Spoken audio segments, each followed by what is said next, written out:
போட்ட திட்டமா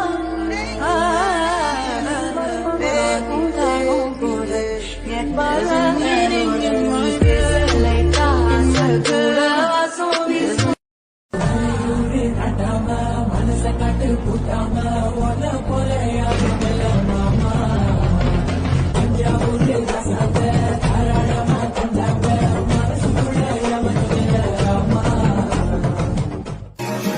എന്നെ നീയൊന്നും മുട്ടി വെക്കട അവിടെ സെറ്റ് ചെയ്താ വെച്ചണ്ട ഞാൻ പറയതേ നീ അത് കണ്ട നല്ല കാറ്റിന്റെ തോളയിടുന്ന ജാതിയോളാ